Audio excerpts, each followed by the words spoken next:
Many of us have at least one experience. I spent a whole week scrolling through videos on TikTok. That's it. I'm starting a new life on Monday. Sports, development, business. It seems to us that having gained motivation, we need to tell everyone around us that from this moment on, life will change forever. But today we're going to talk about how to work on yourself in silence.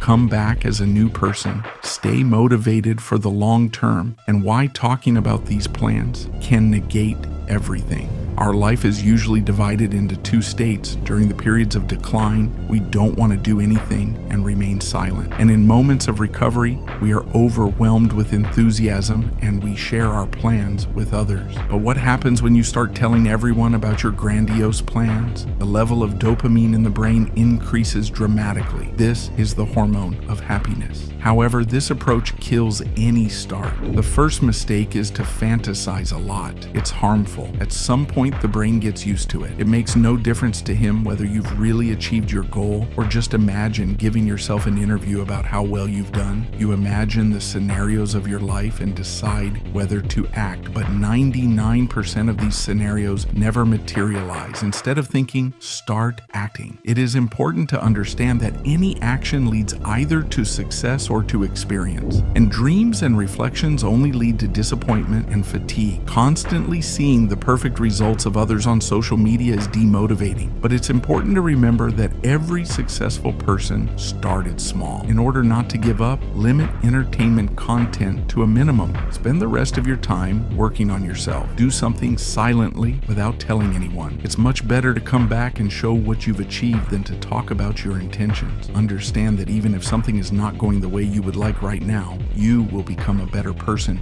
over time. Remember how you were a year ago. You've already improved. Start right now. Let yourself be wrong. Yes, it will be difficult at first, and maybe you will start to doubt. That's okay. This is the valley of death, a stage that only 1% of people pass. Those who overcome it become successful. Give yourself a month to devote time to just one thing without excuses. Write down your results and keep working, even if the progress seems small. This is just the beginning of the journey. Remember that work has a cumulative effect. One day, your efforts will lead to a breakthrough. So choose a skill right now, start developing it, and don't tell anyone about your actions. Work in silence despite the difficulties, and one day you will surprise everyone with your results.